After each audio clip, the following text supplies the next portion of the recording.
I used to think Sarah and I had something real. We met in college, back when everything felt simpler, and I genuinely believed we'd grow old together. We had 2 beautiful daughters, a nice house, and despite the occasional rough patch, our relationship always felt solid. Or at least, that's what I kept telling myself. Looking back now, I can't believe how naive I was.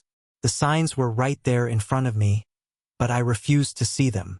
About a year ago, things started to change. Sarah got a new job, and she was absolutely thrilled about it. She started working with a well-known politician named David, someone who always looked like he belonged in a boardroom, exuding nothing but confidence and power. I still remember the day she came home after her first meeting with him. She was practically glowing, and I assumed it was just the excitement of the new job. In hindsight, I should have figured it out sooner. At first, I didn't think much of how she'd been acting after work or how glued she was to her phone. I just assumed she was busy. But as time went on, I couldn't ignore the little changes. She started pulling away, both emotionally and physically.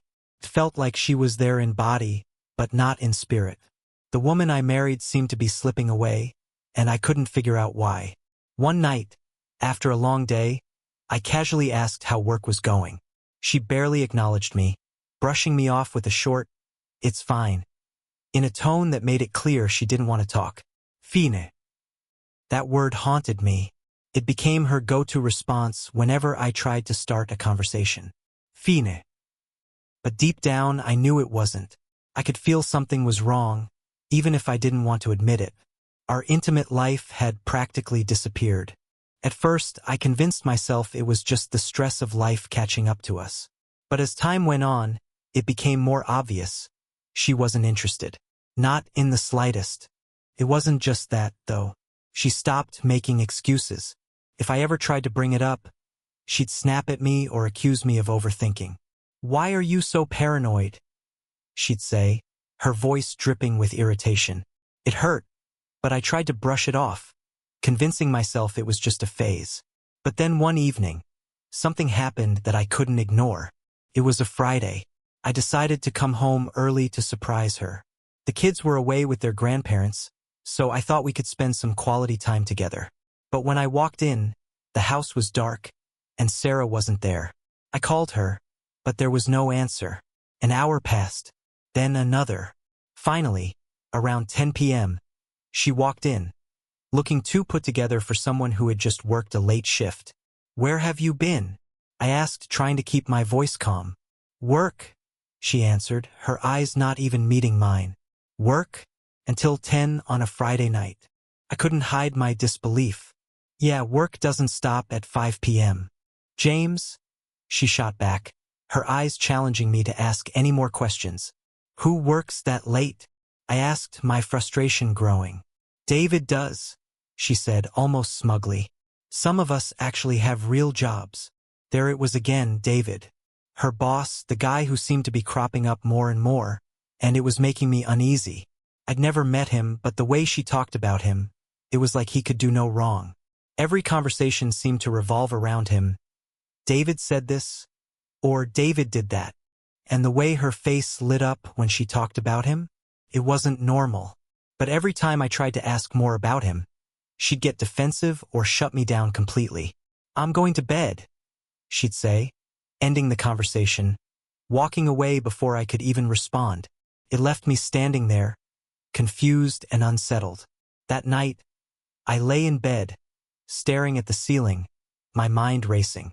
I kept trying to dismiss the nagging feeling that something was wrong, but deep down, I knew it.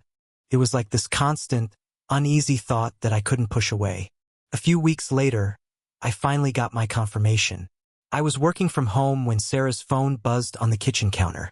She had forgotten it in her rush to leave for work. The screen lit up with a message from someone named Name. My stomach twisted. I tried to tell myself it was nothing, just some innocent text, but my curiosity got the best of me. I opened the message, and what I found made my blood run cold. A string of flirtatious texts, things a married woman should never be saying to anyone other than her husband. My hands trembled as I scrolled through the messages. What I found went far beyond casual flirting. This wasn't just a feeling anymore. It was the ugly truth staring me in the face. Sarah was having an affair. I sat down at the kitchen table, her phone in my hand, trying to process it. How long had this been happening? Did she even care about me? About the kids? About the life we built together? The anger that bubbled up inside me was almost unbearable, but I kept it in check. I knew I needed to think before I confronted her. When she came home that evening, I didn't say a word. I acted like everything was fine, but inside, I was a ticking time bomb. One thing was certain, I wasn't just going to let this slide. Not yet. I couldn't confront her without hard evidence. Something undeniable that she couldn't talk her way out of. I needed to catch her in the act. I needed to show her that I wasn't the fool she thought I was. So I waited, I planned. And every time Sarah walked into the room, I could feel the unease creeping back, those texts replaying in my mind. It was like I wasn't even living with the woman I married anymore. She felt like a stranger. I started watching her more closely, looking for any clue, any sign that might confirm the horrible truth I didn't want to face. She acted unbothered, almost carefree, as if she didn't care at all about what I knew, and that made everything worse. I'd lie awake at night, staring at the ceiling, wondering how long she'd been lying to me, how much of our life had been a lie. The tension inside me built up. I wanted to confront her, to scream at her, to demand an answer for how she could do this to us, to everything we built. But I knew I wasn't ready for the fallout. Not yet. So I kept digging. I couldn't rely on a few texts. I needed something concrete, something that would leave her no room to deny it. One night, while Sarah was in the shower, I couldn't resist. I grabbed her phone again. I knew it was wrong, but I couldn't stop myself. My fingers trembled as I scrolled through everything. Emails, photos, anything that might expose the truth. My heart was hammering in my chest as I uncovered weeks, maybe even months, of hidden exchanges with David. What I found was worse than I could have ever imagined. They'd been sneaking off together, hotels, long nights at his office. It was all right there in black and white. The photos weren't explicit, but they were enough to freeze my blood. She'd sent texts about how tired she was of our boring, small life, and how David promised her something bigger, something more. More of what? More lies? More secrets? I couldn't stop scrolling, even though every new message only made the situation worse. The deeper I dug, the more I realized this wasn't just a fling. Sarah wasn't just cheating. She was planning something far more destructive. One message in particular stuck with me. Soon, we'll have everything we deserve. She'd sent it just 2 days ago. Those words echoed in my mind. What did they mean? What was this everything they thought they deserved? I kept digging, piecing it all together, and it hit me like a punch to the gut. Sarah wasn't just planning to have an affair. She was planning to leave me. She was going to take the kids, the house, and everything she could get her hands on. David was powerful, and it was clear to me that he had the resources to help her make it happen. She was all in on him, convinced that he could give her the life she thought she deserved. And she was willing to burn everything we had to get it. The realization hit me with a sickening thud. This wasn't just betrayal. It was a calculated destruction of everything I had ever known. That's when I snapped. It wasn't just about betrayal anymore, it was about revenge. If she thought she could just waltz away, take my kids, and tear apart our family to start over with him, she was sorely mistaken. There was no way I was going to let her walk away without facing the consequences. That night, I didn't sleep.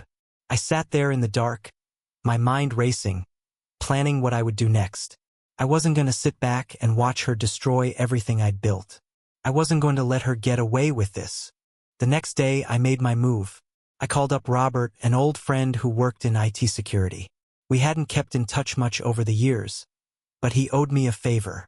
I told him I needed his help to set up surveillance on Sarah's phone. He didn't hesitate, he just did what I asked. I needed to track her. I needed to know everything. I knew it felt wrong, like I was stooping to her level, but I couldn't leave myself exposed anymore. I couldn't wait for her to make her next move and be caught off guard. So, for the next few days, I collected everything I could. Texts, photos, phone calls. The more I found, the more disgusted I became, but I knew I needed it all to make sure I was prepared. Finally, everything came together that Friday morning. Sarah had been acting off all week, but today, she was almost giddy. She left earlier than usual, dressed more formally than she ever did for work. I could feel it. Something big was coming. After she left, I checked the app I'd installed to track her. It didn't take long to see where she was headed. A hotel downtown. My heart raced. I grabbed my keys and drove straight there. I wasn't going to sit by and let this go any longer. I had to see it for myself. When I pulled into the hotel parking lot, her car was already there, parked next to a sleek black Mercedes, the kind of car a guy like David would drive. I sat there, heart pounding, unsure of what I would do next. Part of me wanted to march in and confront them right there, but another part of me knew I needed to stay calm, to keep my head. I had to keep control. An hour passed, and then I saw them. Sarah came out first, a smile on her face. Her arm was linked with David's. They looked like a couple of teenagers sneaking off for a quick fling, not two adults tearing apart families. My hands shook as I snapped a few pictures. It was the proof I needed, but I wasn't done yet. I followed them. I know it sounds crazy, but at that point, I couldn't think straight. I had to know how far this had gone. They went to lunch at a fancy restaurant across town, laughing, whispering, completely oblivious to the world around them. Watching them, so carefree and smug, made my stomach turn. That's when I made my decision. There wasn't going to be any quiet ending to this. They were going to feel the consequences of their actions. But I wasn't going to confront them right then and there. No, I needed to wait for the perfect moment. By the time the weekend arrived, I had enough evidence to destroy her and David's little world. Sarah had no idea what was coming. And honestly, knowing she thought she still had the upper hand, that she was in control, was the only thing that kept me going. Every time she smiled at me, every time she acted like nothing was wrong, I felt a twisted sense of satisfaction. Soon, her whole life would come crashing down. But I wasn't ready to pull the trigger just yet. I wanted her to feel safe, to believe she was still calling the shots. I wanted her to think she could get away with this. So, I kept quiet, biding my time, watching her dig herself deeper into the mess she'd created. She and David had crossed a line. It wasn't just an affair anymore. It was about how far they were willing to go to deceive and manipulate me. Saturday morning, Sarah woke up early, smiling, wearing a tight black dress that looked far too fancy for a normal workday. She didn't even try to hide her excitement. "I'm heading out for a bit," she said, acting like it was just another routine day. "David's got a big corporate event tomorrow night," she added. "We're just doing some prep." I nodded, pretending I didn't care. "Need help with the kids?" "No," she waved me off. "They're going to my mom's. I'll be busy all weekend." That was Sarah, always covering her tracks, always making sure everything was neatly packaged with no loose ends. She thought she had it all figured out. I didn't press further. "Okay," I said, watching her rush around, her eyes darting to her phone, likely waiting for a message from David. I sat down at the kitchen table, trying to focus on my coffee while my mind raced with everything I had planned. Part of me still couldn't believe how far this had gone. 15 years of marriage, 2 kids, a house we built from scratch, and now it was all slipping away. But it wasn't just about protecting myself anymore. It was about making sure Sarah didn't walk away without facing the consequences. And David? He was going down too. By Sunday afternoon, everything was set. I had barely been home all weekend, constantly on the move, pretending to be the clueless husband. I'd been in and out, grabbing things, acting like I had no idea what was really going on. And I played my part so well, too well. I knew exactly where she was and what she was doing, but I kept pretending I was completely oblivious. It's crazy how long I let myself stay in the dark. That evening, as I dropped the kids off at Sarah's mom's, a thought struck me. Was this the last time I'd ever see my family together?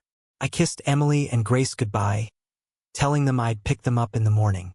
They waved, their innocent smiles stabbing me with the pain of knowing how much was about to fall apart. As I drove back home, I glanced at the clock. The event Sarah had been preparing for all weekend was just hours away. David was throwing a gala at his company's headquarters, a high-profile event for the city's elite businessmen and politicians. This was his big chance to show off, to prove his influence, and Sarah? She was pulling all the strings behind the scenes, completely in her element. How fitting, I thought. She had no idea that the very world she thought she controlled was about to come crashing down around her. I showed up at the gala a bit later than planned, slipping into the crowd. The place was packed, the air alive with the clink of champagne glasses and idle chatter. People in their finest suits mingled, laughing, exchanging business cards. And there she was, Sarah, chatting with a group of board members, smiling wide but fake, as if she were born to be in the spotlight. And David? He was at the center of it all, shaking hands, cracking jokes, commanding the room with the kind of arrogance that only power can breed. Just seeing them together made my stomach twist.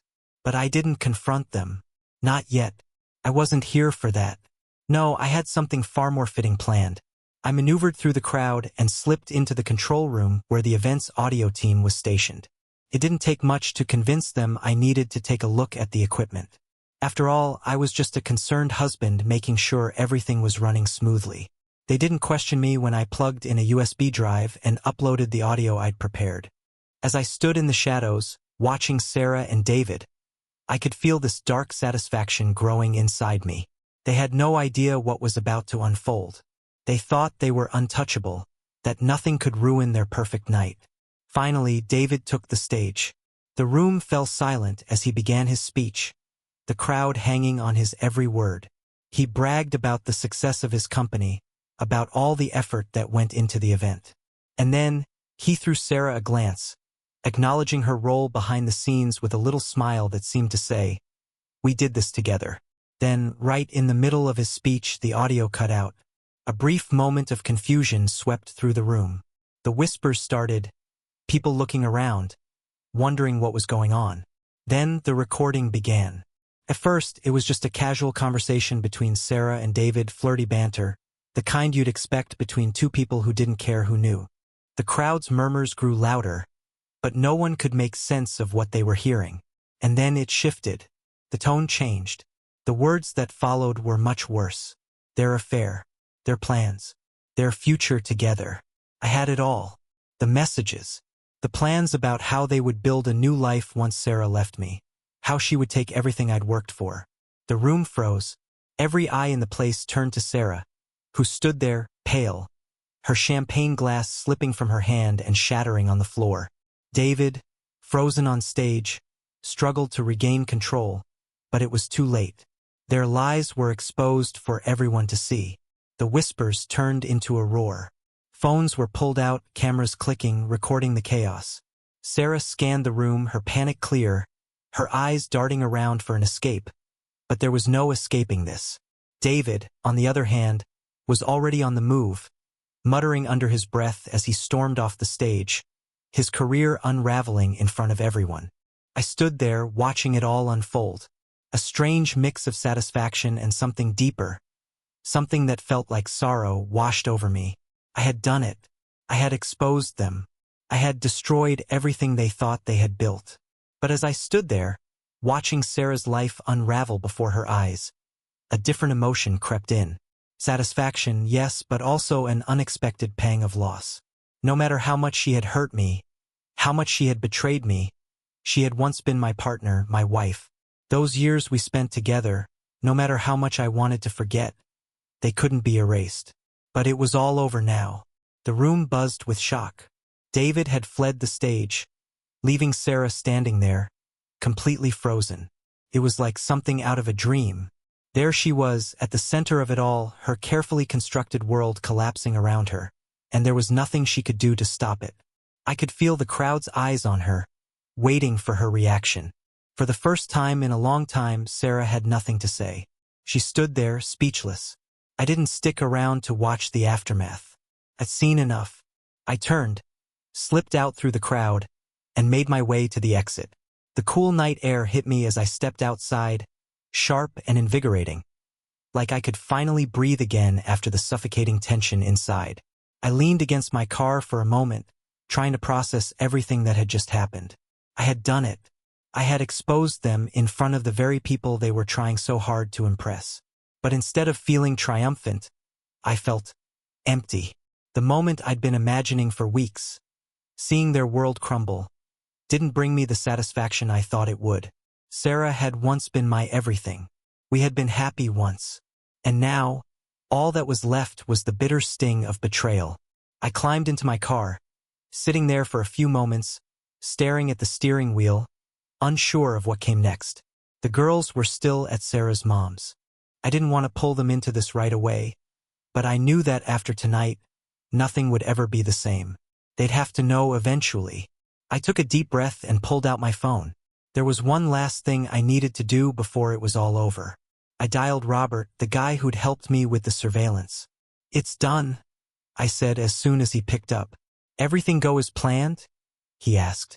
"Yeah," I replied, rubbing my forehead. "Better than I expected, actually." He let out a low whistle. "So what now?" I paused just for a second. "I need the footage from Sarah's phone. The rest of it. Can you send it to me?"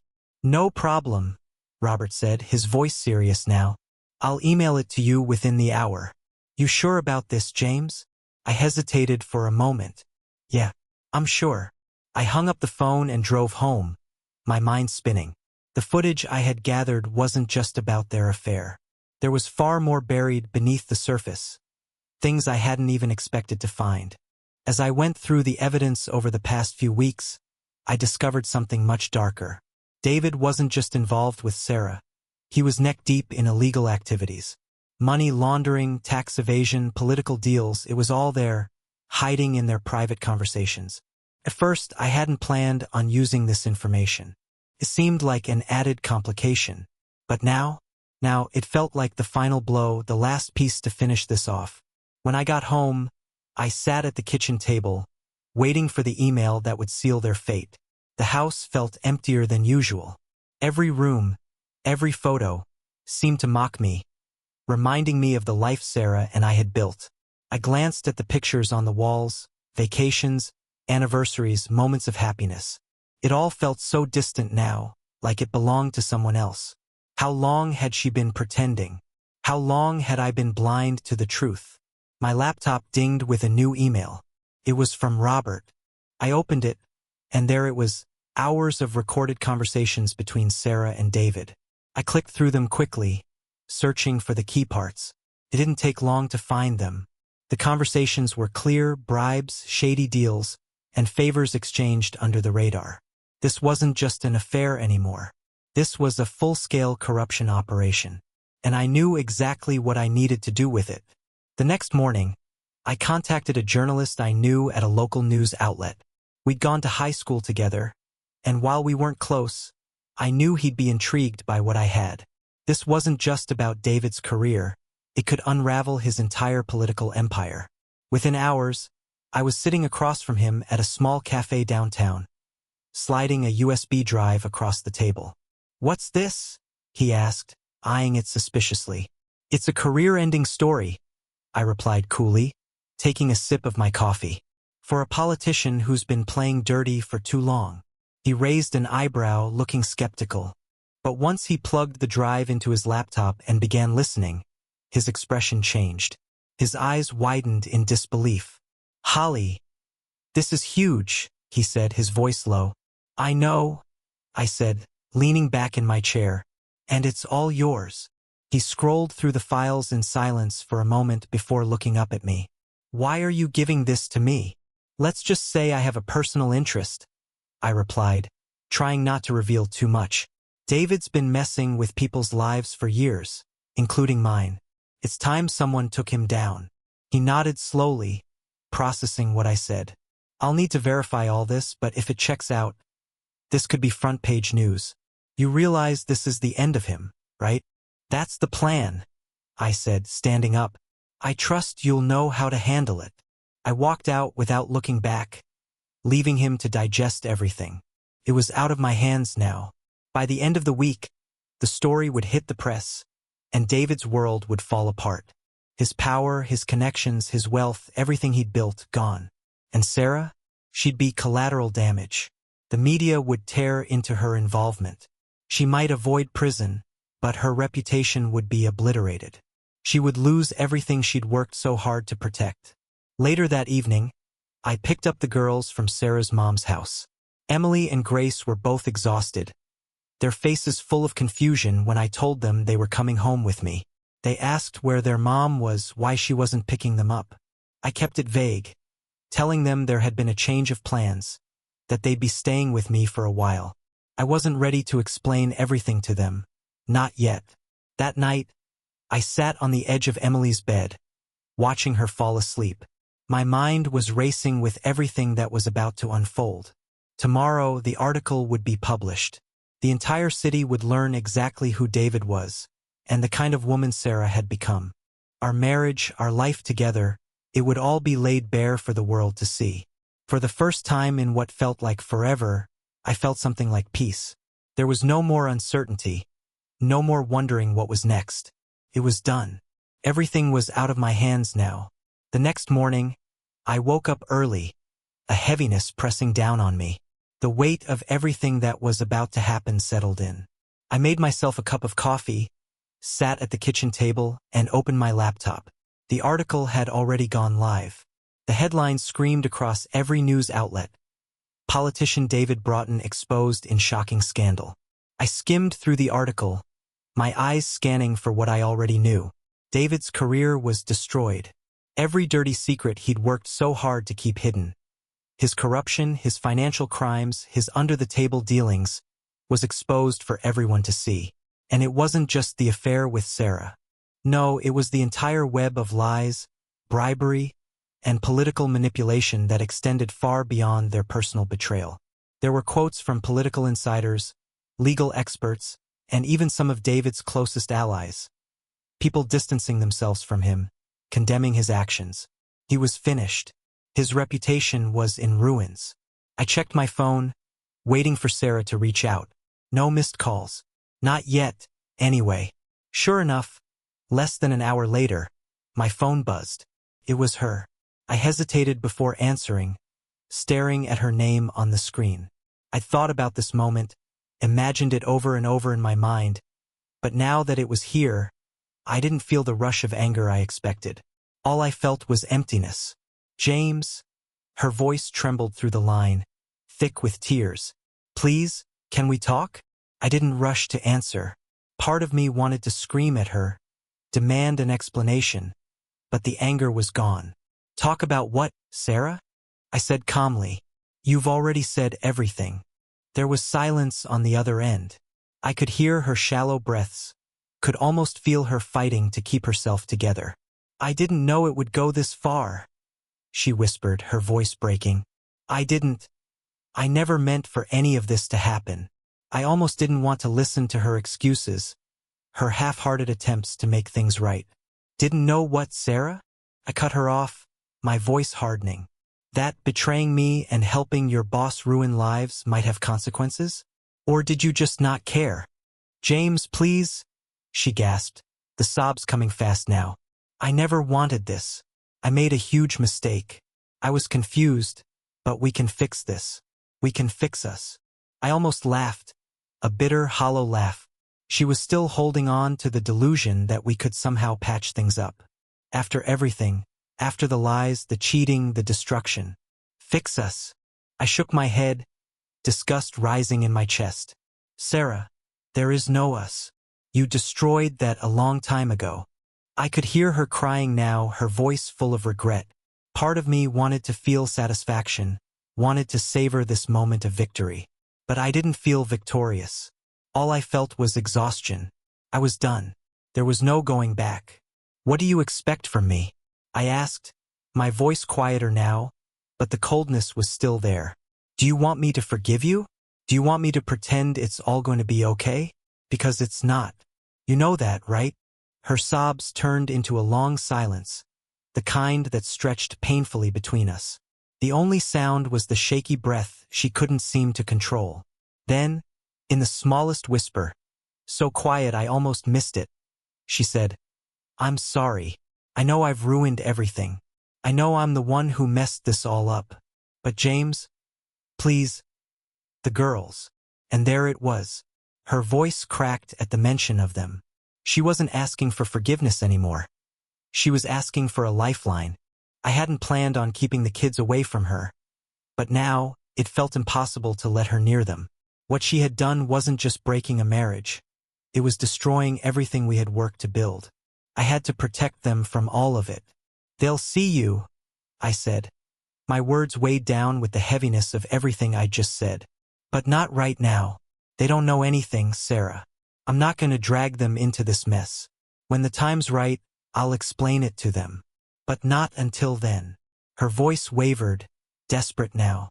"When can I see them?" she asked. "When everything settles," I said, my voice firm, final. "But only if you leave all of this behind when you do. Don't bring any of this to them. Not now. Not while things are like this." There was a long pause, and I thought for a moment that she might hang up. But she didn't. Finally, she whispered, her voice small, broken, "Okay." I ended the call and sat there for a long time, the weight of finality sinking into me. This was it. It was over. The end of us. The rest of the day passed in a haze.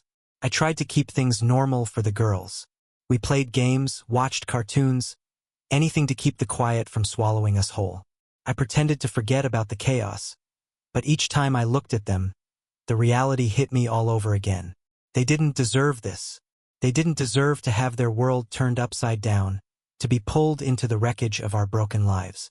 Later, after dinner, I knew I couldn't delay it any longer. Emily, my oldest, was already watching me, her eyes full of questions. She could sense that something wasn't right. "Dad, what's going on?" she asked, her voice quiet, searching. I took a deep breath and nodded. "Sweetheart, there's something we need to talk about." Chloe, the youngest, sat there silently, her fingers nervously twisting together. She didn't ask questions, just waited. I didn't know how to say it. There was no simple way to tell them this. So I just told them the truth, that their mom and I weren't going to be together anymore. That things had changed between us, in a way that couldn't be fixed.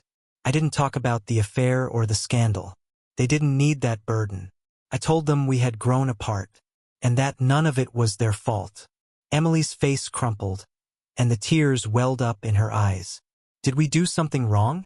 Is this because of us?" I could feel my heart break. "No, Emily, you didn't do anything wrong. This has nothing to do with you or Chloe. We both love you more than anything, and that won't ever change." Chloe, too, started to cry. She trembled as she clung to me, her little body shaking with confusion and fear. I wrapped both girls in my arms, holding them close as they sobbed. I wanted to protect them from this pain, to take it all away, but I couldn't. I was the one who had to tell them. I had to be the one to show them that the world they knew was no more. After what felt like an eternity, they eventually fell asleep beside me, worn out from crying. I stayed with them, watching their peaceful faces, knowing that they would never be the same. Nothing would ever be the same again. The next morning, I filed for divorce. It wasn't an easy choice, but it was the only choice. Sarah fought me at first, begged me to reconsider, but the weight of the media storm around David's scandal made her retreat further. The last time I saw her, she looked like a stranger. The woman I had known was gone, replaced by someone who had lost everything. The dreams she had built with David had evaporated, and he was facing criminal charges.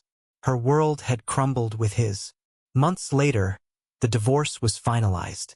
I got full custody of the girls. Sarah moved out of the house. She still saw them on weekends, but the relationship between her and the kids was strained. Awkward. They didn't fully understand what had happened. They were too young to comprehend the complexities of betrayal, but they knew something had changed. They could feel it. As for me, I moved on slowly, step by step.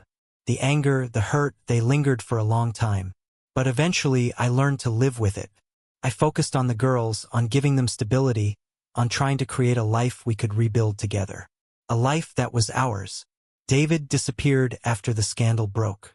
The word was that he fled the country to avoid facing prosecution. Sarah, meanwhile, tried to put her life back together, but it was never the same. She lost her job, her reputation, everything she had fought for with David. In the end, all she had left were the consequences of her own choices. And as for me, I found peace. Not immediately, but eventually. It came with time, with the girls growing up, with letting go of the pain and the anger. Peace didn't come in the way I expected, but it came.